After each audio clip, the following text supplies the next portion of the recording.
Megan loves learning, exploring, and sharing ideas.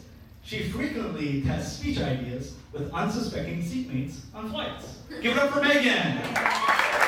Woo!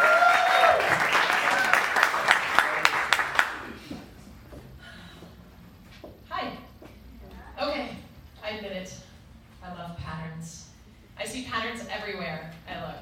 I've seen patterns since I was young. This one, really nice. You can easily see a fractal pattern. Who's with me and loves fractal patterns? Thank you, I'm with the right people. I also see patterns in how we live. I kind of think about as we are within, so we are outside here. There's a picture of our neurons firing in our brain when we have fantastic thoughts, and it looks a little bit like our cities all lit up at night, the way that we live. Now, if anybody's with me on the AI, machine learning, that's all about pattern recognition too, which I think is pretty fantastic. And I almost wish I could apply that to myself right now. Like, can somebody please tell me the patterns of my life so I can keep doing the amazing ones and take out the ones that aren't working? So this is the journey that I have set out recently. I want to observe my thoughts, my circumstances, and my emotions, because I'm pretty sure there's some crazy shit about me that I don't know, that is running my life. So I'm looking at all patterns. Everything's is like walking patterns, Monday and a Wednesday, and I notice that the places that I go, I have pretty similar conversations.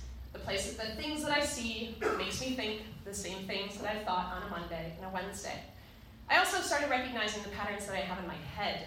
I like to call those crazy little shit thoughts my thought viruses. Anybody have thought viruses? Get that fuck out, seriously. Just little phrases like, oh, I could do that later. Totally harmless. It has been driving my life. So now I've been working on breaking all the shit habits, breaking my thought viruses, and also trying to build some new ones. But really I noticed that the pattern was around breaking stuff. I was like, well, that's kind of shitty. Like, who am I if I just want to break myself? And then I asked myself this very powerful question. Do I have unique patterns for success? Like, is there something innately in me, the way that I live life, who I am, how I see the world, that's actually really helpful? And what if I just focused on that? So that was a big question. Kind of thought like unique fingerprints, the way that we show up in the world. And perhaps there's something that if I looked hard enough, I could see these unique patterns of success and then apply them more. Little did I know how crazy that was going to be and how it's changing my life.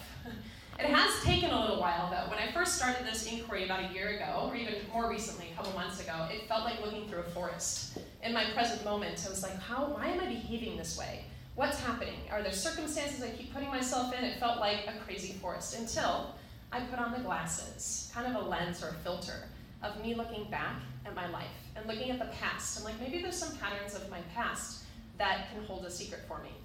And of course, I revisit all the beautiful memories that I have of my past, and some of my favorite ones are traveling. I was 17 when I decided to go spend a year abroad in Belgium. And I lived in France. Actually, this is me traveling in Italy at that time, and I loved it. I loved life. I loved the people that I was meeting. I loved the person that I was at that moment. And of course, that started a lot of other travel. I've been to, 20 plus countries. I think this is in Cinque Terre with my husband. You probably took the picture. Everybody say hi to Marty. In fact, Marty also has a lot of travel patterns. Here's us in Brazil. Who doesn't want to be there? Seriously? Chicago winter coming. So we have this pattern. Both of us love who we are when we jump into the unknown. When we set into a moment to meet people, to be in an environment that we don't find ourselves in. And then we had the light bulb moment. Ding, ding, ding. Actually, my husband had it a year after I did. All right, but anyway, he came back from London. He was like, we are ready. Let's do this. Let's travel. Only kicker is, it's not just us. We have kids now. We have 3-year-old twins. That's Kira and Sebastian. So we have decided this crazy move, just literally a couple weeks ago, to take our family, sell everything we own, our townhouse in the West Loop, leave everything that we know to travel around the travel around the world for a year or two. And this is me, like literally right now, in this moment. Holy shit! Like, holy shit, did we just make this decision? This talk is about processing this decision. Putting these sides together was all about, holy shit, are we doing this? So the idea is, in a couple of weeks, we're listing our home on the market. We are selling everything that we have, and we are traveling on the world to show our kids the world. Not just to tell them about it, not just to read it in a book, to live it.